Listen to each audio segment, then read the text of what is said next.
한간에는 인사가 만사다라는 말이 있습니다. 세상에 수만 가지 일이 일어나지만 결국 그 일은 사람 때문에 일어난다라는 뜻입니다. 좋은 일이든 나쁜 일이든 또 어떤 일이든 사람을 통해서 일이 만들어집니다. 세상에서는 좋은 조직, 좋은 결과를 얻기 위해서 사람을 잘 뽑고 사람을 잘 가르치려고 합니다. 우리는 이 인사가 만사다라는 말을 통해서 사람의 중요성을 최대한 부각시킬 수 있습니다. 이 세상에는 정말 다양한 사람이 있습니다. 다른 사람에게 인정받는 좋은 사람이 있고 보통의 일반적인 사람도 있습니다. 반대로 가까이 하고 싶지 않은 그런 사람도 있습니다. 세상 모든 사람은 사실 다 하나님 앞에서 다 죄인이지만 그 사람이 가진 생각이나 태도에 따라서 사람을 평가하게 됩니다. 우리는 좋은 사람을 만나고 싶습니다. 일터나 학교 또 여러 가지 만남 속에서 좋은 사람을 만나고 싶습니다. 만남의 축복 안에서 서로 선한 것을 주고받고 싶은 그런 마음이 우리 안에 있기 때문입니다. 하지만 우리가 살다 보면 좋은 사람만 만나는 것은 아니죠. 비상식적인 사람, 남을 괴롭히기 좋아하는 사람, 그런 악인들을 우리가 만날 수도 있습니다. 우리는 이런 만남 속에서 엄청난 괴로움을 경험합니다. 스트레스와 분노, 억울함, 화병 등을 겪습니다. 현대인들은 대화나 만남에 대해서 굉장히 중요하게 여기는데 사람으로부터 느끼는 고통은 시대를 불문하고 과거나 오늘이나 동일하게 있었습니다. 오늘 우리가 함께 읽은 시편 140편 본문은 다윗의 시편으로 탄원시 혹은 애가입니다. 다윗이 괴로움과 고통 속에서 하나님께 탄식하는 시편입니다. 다윗은 시 안에서 고통과 슬픔을 하나님께 모두 쏟아내고 있습니다. 다윗이 고통받았던 이유는 바로 사람 때문이었습니다. 다윗은 비상식적인 사람을 만나고 또 그들의 악행을 경험하며 온갖 어려움을 겪었습니다. 실제로 다윗의 삶을 돌아보면 그는 사람으로부터 정말 많은 고통을 받은 것을 알게 됩니다. 다윗은 사무엘 선지자로부터 하나님의 기름 부음을 받은 이후에 정말 많은 고난을 겪었습니다. 이스라엘의 왕으로 하나님의 선택을 받고 하나님께 특별히 쓰임을 받았지만 절대 그 길이 순탄하지 않았습니다. 다윗은 하나님 나라의 대리 통치자로 엄청난 연단과 훈련을 받았는데 그 도구가 바로 사람이었습니다. 다윗은 악인의 고통을 통해서 하나님의 사람으로 더 훈련이 되었지만 그 길은 고생길이었습니다. 다윗은 자신을 위협하는 여러 사람을 만나며 고된 훈련을 받아야만 했습니다. 그는 가장 먼저 사울 왕으로부터 고통을 받았습니다. 다윗은 이스라엘과 블레셋의 전쟁에서 블레셋 장수 골리앗을 물리쳤습니다. 거대한 장수 골리앗이 나타났을 때 아무도 전쟁에 나가지 못하는 상황에서 다윗은 하나님의 이름을 의지해서 물맷돌로 골리앗을 제압했습니다. 그리고 그 목을 베어버렸습니다. 많은 사람은 전쟁의 영웅인 다윗을 높였지만 사울 왕만큼은 예외였습니다. 하나님의 말씀을 저버리고 오직 왕위에 왕좌에 눈이 멀었던 사울 왕은 다윗을 죽이기에 혈안이 되어 있습니다. 자기 왕자를 지키기 위해서 어떻게든 다윗을 죽이려고 했습니다. 다윗은 10년이 넘는 시간 동안 사울 왕에게 쫓겨다니며 아마 이런 생각을 했을 겁니다. 하나님과 멀어지고 왕자의 눈이 멀면 사람이 저렇게 되는구나 라는 생각을 했을 겁니다. 다윗은 사울 왕의 모습을 보면서 나는 절대 저런 결말을 맞아서는 안 되겠다라는 생각을 아마 뼈에 새기지 않았을까라고 생각해 봅니다. 다윗은 이방인들에게도 고난을 받았습니다. 그가 사울 왕을 피해서 도망가던 때 이방인의 위협도 당했습니다. 에돔 사람 도액은 사울 왕에게 빌붙어서 다윗을 모함하고 또 제사장들을 죽이는 일에 협조합니다. 또 다윗이 이방인의 땅에 피신을 갈 때는 수많은 이방인들의 견제가 있었습니다. 그가 골리앗을 물리친 전적이 있었기 때문에 다윗은 이방 나라의 위협이 되는 존재로 인식되었습니다. 다윗은 사울 왕만이 아니라 이방인에게도 환영받지 못하는 존재였습니다. 다윗은 이스라엘 땅 안에서나 이방인의 땅에서나 결코 긴장을 놓을 수가 없었습니다. 다윗은 왕이 된 이후에도 고통을 당합니다. 다윗이 지은 그 범죄로 인해서 그는 친아들 압살롬으로부터 반역을 당합니다. 그가 반역을 당할 때 그를 반대하는 모든 사람들이 다 반역에 가담해서 다윗을 음해합니다. 어떻게든 다윗을 죽이려고 하고 나라를 차지하려 합니다. 압살롬의 반역은 하나님의 손 아래 결국 실패로 끝이 나지만 다윗의 인생은 악인들 때문에 이렇게 많은 고통을 당했습니다. 우리 역시 이와 비슷한 삶을 살 수 있습니다. 하나님의 택하심을 입어 하나님의 자녀로 하나님 나라를 위해서 살아가지만 주변 사람의 문제 속에서 괴로움을 당할 수 있습니다. 근거 없이 나를 비방하고 나를 대적하는 사람들을 만날 수 있습니다. 또 불합리한 일을 경험할 수 있습니다. 때로는 나의 잘못으로 인해서 나를 공격하는 그런 사람들을 만날 수도 있습니다.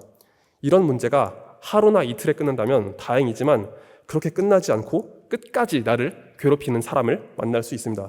정말 지겹도록 힘들게 하는 그런 사람을 만날 수 있는 것이죠. 오늘 본문에서는 이런 악인들이 어떤 특징을 가지고 있는지 보여줍니다. 2절부터 5절의 말씀을 보면 악인들의 특징과 그 행동을 잘 묘사하고 있습니다. 악인들은 마음속으로 악을 꾀하고 매일 싸우기 위해 모인다고 합니다. 그 혀를 뱀처럼 날카롭게 하고 그 입술 아래 독이 있다고 합니다. 또 사람을 담그기 위해서 올무와 줄과 그물을 둔다고 합니다. 본문에 나오는 악인은 그 마음과 생각, 행동까지 모든 것이 악합니다. 항상 생각하는 것이 어떻게 하면 저 사람을 담글 수 있을까? 어떻게 하면 저 사람을 죽일 수 있을까 합니다. 정말 지독한 사람이죠. 또 악인들은 집단적인 성격도 가지고 있습니다. 2절에서는 악인들을 향해 그들이라고 표현합니다. 단수가 아닌 복수로서 표현하고 있는 것이죠. 악인은 세력을 모아서 힘을 강하게 만들려고 합니다. 악한 목적을 이루기 위해서 힘을 합치려고 합니다. 반대로 당하는 입장에서는 한 개인 혹은 숫자적으로 불리한 입장에 있기 때문에 일방적으로 당할 때가 있습니다. 그래서 악인과의 싸움은 굉장히 고단합니다. 현실에서도 그렇습니다. 현실에서 우리는 이런 사건을 종종 접하게 됩니다. 뉴스나 다양한 매체를 보면 악인들은 항상 악한 짓을 꾸미고 힘을 모으기 위해서 집단을 형성합니다. 우리는 그걸 보면서 도대체 왜 이러는 걸까라는 의문을 가지지만 세상에서 벌어지는 일은 우리의 상식 수준에서 일어나지는 않습니다. 게다가 예수님을 믿는 우리도 이런 일을 충분히 겪을 때가 있습니다. 죄가 관영한 세상은 상식적인 일만 벌어지진 않습니다. 비상식적인 일, 어려운 일, 잔혹한 일이 그렇게 많이 일어납니다. 그래서 우리는 악인들을 만날 때 괴로워하다가 지칠 수도 있습니다. 이럴 때 우리는 어떻게 하는 것이 좋을까요? 우리는 오늘 시편 말씀을 통해서 우리가 선택할 수 있는 그 길을 얻기를 원합니다. 가장 먼저 다윗은 이 상황 속에서 하나님께 간구하며 기도를 했습니다. 오늘 본문 1절과 6절의 말씀을 제가 읽도록 하겠습니다. 여호와여, 악인에게서 나를 건지시며 포악한 자에게서 나를 보전하소서. 내가 여호와께 말하기를 주는 나의 하나님이시니 여호와여, 나의 간구하는 소리에 귀를 기울이소서 하였나이다. 아멘. 다윗은 악인들의 공격 속에서 가장 먼저 하나님께 간구하였습니다. 하나님께서 자신의 생명을 보전하시고 지켜주시기를 간구하였습니다. 우리는 부당한 일을 겪거나 악한 자들의 공격을 당할 때 그 문제를 가지고 하나님께 먼저 나와야 합니다. 하나님께서 택하신 자녀를 사랑하시고 책임져 주심을 믿는다면 그 문제를 가지고 하나님께 기도할 수 있어야 합니다. 상황과 환경은 비록 어렵지만 하나님을 바라보면서 우리는 간구해야 합니다. 그런데 우리는 이런 문제 속에서 하나님이 잘 안 보일 수 있습니다. 하나님께서 모든 것을 지키시고 보호하신다고 고백하지만 괴로움 속에서 하나님의 보호와 그 은혜가 잘 느껴지지 않을 수가 있습니다. 사람으로부터 끊임없이 공격을 당하다 보면 우리의 믿음이 좌절을 경험할 수 있기 때문입니다. 만성적인 질환이 치료하는데 더 오랜 시간이 걸리는 것처럼 지속되고 반복되는 괴롭힘은 우리를 더 큰 시험에 들게 만들 수 있습니다. 그렇다면 다윗이 경험한 그 고통은 어떻습니까? 그가 경험한 고통은 하루 이틀의 괴로움이 아니었습니다. 단기간에 짧게 경험하고 끝나는 그런 괴로움이 아니었습니다. 다윗은 청소년기에 하나님의 기름을 부음을 받았기 때문에 사울 왕이 죽고 왕이 될 때까지 10년이 넘는 시간 동안 고통을 당했습니다. 시편 전체를 읽다 보면 그가 얼마나 큰 고통과 괴로움을 당했는지 우리는 살펴볼 수 있습니다. 여기서 중요한 것은 다윗이 하나님을 놓지 않았다는 것입니다. 오랜 아픔 속에서도 다윗은 하나님을 놓지 않았습니다. 끝까지 하나님을 붙잡았고 하나님께 끊임없이 외쳤습니다. 하나님 살려주세요 라고 다윗은 끝없이 외쳤습니다. 다윗이 이렇게 끊임없이 하나님을 찾았던 이유는 이전에 주셨던 그 은혜가 너무나 컸기 때문입니다. 그가 이전에 경험한 놀라운 은혜가 너무나 선명했기 때문에 다윗은 하나님을 놓을 수가 없었습니다. 다윗은 자신의 삶 속에서 역사하셨던 그 하나님의 은혜가 너무나 확실했기 때문에 오늘 이 시간 하나님께서 도와주시길 간구하며 기도할 수 있었습니다. 이 부분을 보기 위해서 7절 말씀을 제가 읽겠습니다. 내 구원의 능력이신 주 여호와여, 전쟁의 날에 주께서 내 머리를 가려 주셨나이다. 아멘. 7절에서 다윗은 고백합니다. 다윗은 전쟁터에서 자신을 지켜주신 하나님을 고백합니다. 전쟁의 영웅이었던 다윗은 전쟁터가 얼마나 위험한 곳인지 잘 알았습니다. 칼과 창이 쏟아지고 화살이 빗발치는 그 전쟁터에서 목숨을 부지하는 게 얼마나 어려운지 그는 잘 알았습니다. 다윗은 물론 골리앗을 단번에 때려눕히고 온갖 전쟁터를 누빈 전쟁의 용사였습니다. 다윗은 분명 다른 사람들보다 무력이 월등하게 뛰어난 사람입니다. 하지만 전쟁터는 순간의 실수로 목숨을 잃을 수 있는 곳입니다. 적들이 자기 목을 치기 위해서 칼과 창을 휘두르고 화살을 쏘아대는 상황에서 지금까지 살아있는 것이 은혜 그 자체였습니다. 어떻게 죽을지 모르는 곳에서 다윗은 하나님께서 보호하시는 그 은혜를 경험했습니다. 삶 자체가 살 얼음판 같았지만 가장 위험한 그 순간에 하나님께서 지켜주셨기 때문에 다윗은 여전히 기도할 수 있었습니다. 하나님께서 나를 보호해 주신 그 은혜를 기억하면서 지금도 여전히 하나님을 찾았던 것이죠. 다윗은 과거에 전쟁 속에서 지켜주신 그 하나님의 엄청난 은혜가 있었지만 현재 그 주변에는 악인들의 위협이 있었습니다. 악인들은 여전히 다윗을 괴롭히고 모략을 꾸밉니다. 그러나 다윗은 이전해 주신 그 하나님의 은혜를 놓지 않았습니다. 가장 위험한 순간에, 내 목숨이 날아갈 수 있는 순간에 날 건져주신 하나님의 은혜를 잊지 않고 기억했습니다. 그 은혜를 기억할 때 우리는 하나님을 놓지 않고 오늘도 주님을 붙잡을 수 있습니다. 하나님께서 우리에게 주신 은혜는 어떻습니까? 하나님은 분명 나를 하나님의 자녀로 삼아주시기 위해서 내 삶에 엄청난 변화를 주셨을 겁니다. 내가 겪는 모든 문제와 아픔 속에서 내 삶을 선한 길로 인도하시고 그 길 속에서 예수 그리스도를 알게 하셨을 겁니다. 하나님의 부르심 속에 우리는 예수님을 알게 되었고 주님의 십자가와 부활이 바로 나를 위한 것임을 믿게 하셨습니다. 하나님은 내 힘으로 해결할 수 없는 그 문제 속에서 나에게 산 소망과 구원이 되어주셨습니다. 우리는 이전해 주신 그 큰 은혜를 잊지 말아야 합니다. 오늘을 살아가는 우리에게는 우리 삶 곳곳에서 지난한 고생과 괴로움이 찾아올 수 있습니다. 그 괴로움은 우리를 충분히 어렵게 만들 수 있습니다. 하지만 우리는 이전해 주신 그 놀라운 은혜를 잊지 말아야 합니다. 내가 겪는 문제가 비록 어렵지만 내게 말로 다 표현할 수 없는 그 놀라운 은혜를 주시고 예수 그리스도를 알게 하신 하나님께서 오늘도 나를 건져주심을 믿어야 합니다. 우리가 괴로움 속에 방황할지라도 하나님의 은혜를 꼭 기억하시길 바랍니다. 그리고 그 은혜를 기억하며 오늘 내 삶 속에서 하나님께서 역사해 주시길 간구하길 원합니다. 끝까지 하나님을 찾고 계속 하나님께 부르짖는 우리 동산의 영가족들이 되시기를 소망합니다. 두 번째로 우리가 고통 속에서 해야 할 일은 하나님의 보응에 맡기는 것입니다. 본문 9절부터 11절까지의 말씀을 제가 읽도록 하겠습니다. 나를 애워싸는 자들이 그들의 머리를 들 때 그들의 입술의 재난이 그들을 덮게 하소서. 뜨거운 숯불이 그들 위에 떨어지게 하시며 불 가운데 깊은 웅덩이에 그들로 하여금 빠져 다시 일어나지 못하게 하소서. 악담하는 자는 세상에서 굳게 서지 못하며 포악한 자는 재앙이 따라서 패망하게 하리이다. 아멘. 다윗은 9절부터 11절에서 악인들을 향해 저주를 쏟아내는 선포를 합니다. 다윗은 아래에서부터 끌어나오는 이 감정을 가지고 하나님께 모두 쏟아내면서 악인들에게 심판이 임하기를 기도했습니다. 다윗의 이 기도는 조금 무섭기도 하지만 다윗이 이렇게까지 할 수 있는 이유는 무엇입니까? 다윗이 악인들을 향해서 하나님의 심판과 보응을 촉구하는 이유는 가장 먼저 하나님께서 모든 것을 다스리시기 때문입니다. 하나님은 모든 만물의 창조자이십니다. 세상이 비록 죄로 망가졌지만 이 세상은 여전히 하나님의 주권 속에 있습니다. 하나님은 자신의 주권으로 오늘도 모든 것을 다스리십니다. 하나님의 공의로 모든 것을 다스리시기 때문에 하나님께서 갚아주시기를 기도하였습니다. 두 번째로 우리 힘으로는 그 어떤 것도 이룰 수 없기 때문에 다윗은 이런 선포를 하였습니다. 악인들은 온갖 악행을 꾸미고 계략을 펼치지만 하나님을 믿으면서 그에 맞서 행동할 수 있는 것이 우리에겐 생각보다 많지 않습니다. 악인처럼 모략을 꾸미고 음해하고 비방하고 단체로 몰려서 사람을 담그는 행동까지 하기가 어렵습니다. 우리는 악인에게 대항할 수 있지만 그들과 똑같은 방법을 사용할 수 없습니다. 그렇기 때문에 다윗은 이 모든 사건을 가지고 하나님의 보응에 맡긴 것입니다. 우리는 억울하고 답답한 일을 당할 때 하나님의 보응에 맡겨야 합니다. 그러나 하나님께서 일하심이 잘 느껴지지 않는다면 우리 마음속에는 억하심정이 쌓이고 분노가 자리 잡을 수도 있습니다. 그래서 분노를 표출하기 위해서 행동으로 무언가를 적극적으로 표현하기도 하죠. 공의가 제대로 세워지지 않고 악인에게 안갚음을 하고 싶을 때 사람들은 무서운 방법으로 그 분노를 표현하기도 합니다.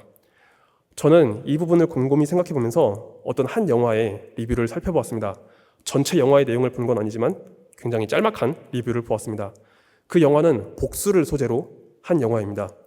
영화에서는 어떤 악인이 나타나서 한 무고한 사람을 괴롭히고 죽이는 내용이 있습니다. 주인공은 자기의 약혼녀가 이 악인을 만나서 아무 이유 없이 죽임을 당한 것을 알고 악인에게 복수를 하기로 결정합니다. 국정원의 경호 요원이었던 이 주인공은 지독한 방법으로 복수를 합니다. 악인의 몸에 위치 추적 장치를 넣어서 그를 쫓아다니며 괴롭힙니다. 여기서 악인은 주인공이 자신의 몸에 이 추적 장치를 넣은 것을 알고 그것을 몸 밖으로 빼내고 또 복수를 하게 됩니다. 위치 추적이 어려운 상태에서 그 약혼녀의 가족까지 괴롭히면서 잔인한 복수를 합니다.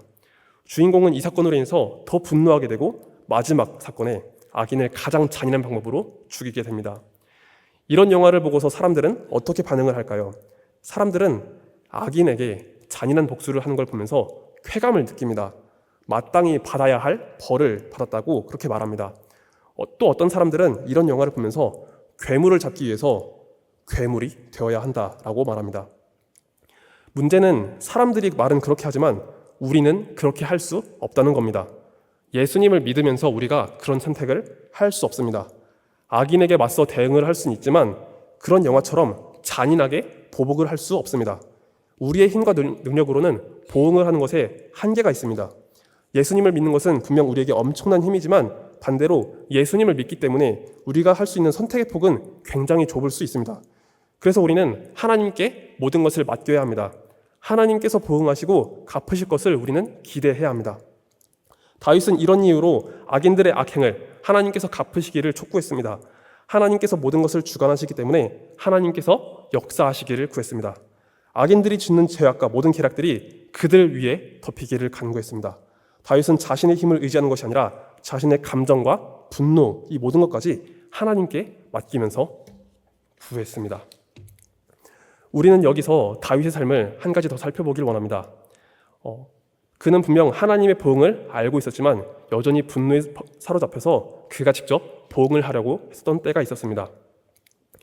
사실 다윗도 이런 복수의 칼날을 들고 사람을 죽일 뻔했던 것이죠. 다윗이 사울 왕을 피해 떠돌아다녔을 때 그는 은혜를 원수로 갚는 자를 죽일 뻔했었습니다. 사무엘상 25장에서 다윗은 사울을 피해 다니다가 마온이라는 땅에 도착합니다. 다윗은 거기서 나발이라는 한 부자를 만나게 됩니다. 성경에서 말씀하기를 나발은 심히 큰 부자였으며 그에게는 3,000마리의 양과 1,000마리의 염소가 있었다고 합니다. 나발은 이전에 다윗을 통해서 큰 은혜를 누린 사람이었습니다. 다윗은 그의 병사들을 통해서 나발의 재산을 보호해준 적이 있었습니다. 그래서 이번에 다윗은 나발에게 사람을 보내어서 나발이 그에게 좋은 것을 베풀어 주기를 구했습니다. 하지만 나발은 다윗을 모욕했습니다. 다윗은 다윗의 신분과 처지를 모욕하면서 다윗을 낮잡아 여겼습니다. 그래서 다윗은 이 사건에 분노하여 나발을 죽이고자 하였습니다. 다윗이 나발을 죽이려고 할 때 나발의 아내 아비가일이 나타나서 다윗을 말리게 됩니다. 아비가일은 나발의 어리석음을 이야기하며 다윗에게 필요한 모든 음식을 제공해 주었습니다. 그리고 아비가일은 여기서 다윗에게 이렇게 말을 합니다. 하나님께서 보복하신다면 다윗이 왕이 되었을 때 무죄한 피를 흘리거나 직접 보복한 일로 인해서 마음 상할 것이 없을 것입니다.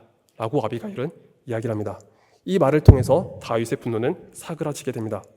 다윗은 아비가일의 말을 듣고 지금 아비가일을 만나게 하신 하나님을 찬송합니다. 그리고 이 사건이 있은 뒤 열흘 뒤에 하나님께서 나발을 치시고 그를 죽게 하셨습니다. 우리는 악인들을 만날 때 분노감에 사로잡힐 수 있습니다. 그리고 복수의 칼을 들고 싶을 때가 있습니다. 그러나 복수의 칼을 우리가 직접 들을 때 그것이 오히려 우리에게 올무가 될 수 있습니다. 내 손으로 공의를 행하려다가 그것이 우리에게 심각한 흠이 되어 돌아올 수 있습니다. 우리는 악인에게 대항하더라도 결국 모든 것을 하나님께 맡길 수 있어야 합니다. 하나님께서 공의로우신 분이심을 믿으며 하나님의 손을 의지해야 합니다. 우리가 때로는 억울한 일, 힘든 일을 당하더라도 꼭 주님 손을 붙잡는 우리가 되길 원합니다. 그래서 하나님의 보응에 모든 것을 맡겨드리며 하나님을 의지하는 우리 모두가 되기를 간절히 소망합니다. 마지막으로 우리는 악인에게 고난을 당할 때 하나님께서 고난당하는 자, 정직한 자를 건지심을 믿어야 합니다. 이 부분을 살펴보기 위해서 제가 12절과 13절의 말씀을 읽도록 하겠습니다. 내가 알거니와 여호와는 고난당하는 자를 변호해 주시며 궁핍한 자에게 정의를 베푸시리이다. 진실로 의인들이 주의 이름에 감사하며 정직한 자들이 주의 앞에 설리이다. 아멘. 다윗은 12절과 13절을 통해서 하나님께서 어떻게 일하시는지 고백합니다. 하나님은 악인들에게 고통받는 자, 궁핍한 자를 위해서 정의를 실현하신다고 합니다. 하나님의 방법을 따라가다가 고난받는 자들을 결국 하나님께서 건지신다라는 것이죠. 우리는 세상에서 환난과 어려움을 당하지만 우리가 하나님의 말씀과 하나님의 성품을 붙잡고 살아갈 근거가 바로 여기 있습니다. 하나님께서 선악간의 모든 것을 갚으시고 일하시기 때문에 우리는 하나님의 말씀을 의지해야 합니다. 악을 저지르면 그것이 하나님의 심판을 받게 되지만 주님 보시기에 선한 길로 행한다면 그것은 결국 우리에게 상급이 되어 돌아올 것입니다. 악인은 순간에 득세하는 것처럼 보이지만 우리가 그 길을 따르지 않는 이유는 모든 것이 하나님의 손 안에 있기 때문입니다. 하나님께서 보실 때 의로운 길, 선한 길을 선택하는 것이 바로 승리하는 길입니다. 그래서 우리는 악한 자의 길을 따라가지 않습니다. 이 삶을 가장 잘 보여주신 분은 바로 우리의 구주이신 예수님이십니다. 예수님께서 이 땅에 계시는 동안 얼마나 많은 공격과 비난을 받으셨는지 모릅니다. 바리새인과 서기관들은 예수님의 공생애 동안 끊임없이 예수님을 괴롭혔습니다. 예수님을 올무에 빠뜨리기 위해서 교묘한 질문을 던지고 예수님을 곤경에 빠뜨리려고 하였습니다. 그때마다 예수님은 하나님께서 주신 지혜로서 모든 것을 이겨내셨습니다. 그러나 바리새인과 서기관들은 포기하지 않고 예수님을 죽이려고 했죠. 사람들의 눈을 피해서 밤 깊은 시간에 몰래 가서 예수님을 붙잡고 신문했습니다.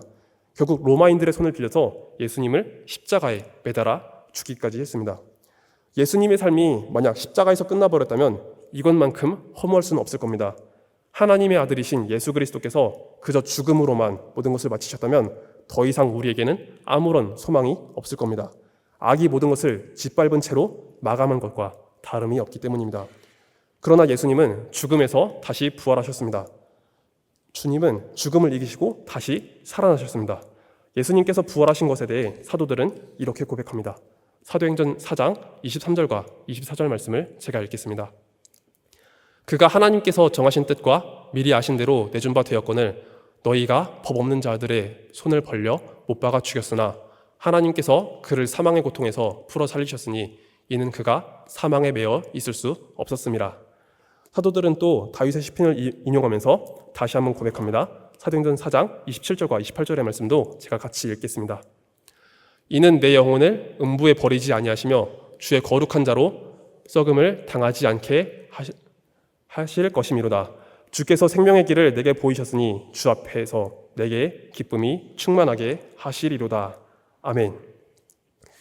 하나님께서 자신의 아들 예수 그리스도를 살리신 이유는 무엇입니까? 하나님은 분명 십자가와 부활을 통해서 우리를 구원하시려는 하나님의 계획을 갖고 계셨습니다. 예수님은 하나님의 아들로서 그 삶이 의로움 그 자체이셨기 때문에 하나님은 우리 예수 그리스도를 죽음에서 건져주셨습니다. 예수님은 험하고 악한 세상 속에서 오직 하나님 말씀을 따라서 의로운 삶을 사셨습니다. 예수님은 숱한 고난을 받으셨지만 순전히 하나님의 의와 하나님 말씀을 따라 사셨기 때문에 그 의로움 가운데서 하나님의 부활로 인해 다시 살아나시게 되었습니다. 우리는 이 땅에서 분명 의롭고 선하게 사는 것이 어렵다고 느껴집니다. 이것은 고통스럽습니다. 그러나 예수님께서 먼저 그 길을 가셨습니다. 주님은 수많은 조롱과 비방과 공격 속에서 가셔야 할 그 길을 포기하지 않고 끝까지 가셨습니다. 그리고 그 길을 하나님께서 갚아주셨습니다. 주님의 부활하심으로 그것을 명백하게 보여주신 것이죠. 그래서 우리는 이 길을 걸어갈 수 있습니다. 예수님께서 먼저 이 길을 걸어가셨기 때문에 예수님을 믿는 우리도 주님을 따라 걸어갈 수 있습니다. 세상에서는 우리가 환난과 어려움을 당하지만 악한 자들에게 무너지지 말고 고난 속에 굴복하지 말고 예수님을 먼저 바라볼 이유가 바로 여기에 있습니다. 의로우신 예수님께서 고난을 이기시고 승리하셨기 때문에 예수님 안에서 구원받은 우리도 주님 안에서 승리하기를 원합니다. 사랑하는 동산의 영가족 여러분, 오늘 우리는 어떤 삶을 살아내고 계십니까? 저는 우리 동산의 영가족 모두가 하나님의 은혜로 늘 항상 평안하고 기쁜 삶을 살아가시기를 소망합니다. 그러나 우리 안에는 때로 어려움과 고통이 찾아올 수 있습니다. 이해되지 않는 일들, 억울한 일들, 이런 일들을 경험하며 좌절할 수 있습니다. 우리가 세상 속에서 악인에게 고통을 받는다면 순간 우리의 믿음이 흔들릴 수도 있을 겁니다. 그러나 이럴 때 오늘 나눈 말씀을 꼭 기억하기를 원합니다. 어려움 속에서도 우리는 하나님을 붙잡고 기도하기 원합니다. 또 하나님께서 모든 것을 갚으신다는 그 믿음을 가지고 우리가 살아내기를 소망합니다. 악한 자는 벌하시지만 의로운 자는 높이시는 우리 주님을 바라보면서 우리가 예수님 안에서 끝까지 승리하는 그런 은혜가 가득하기를 예수님의 이름으로 간절히 소망합니다. 말씀 맺고 기도드리겠습니다.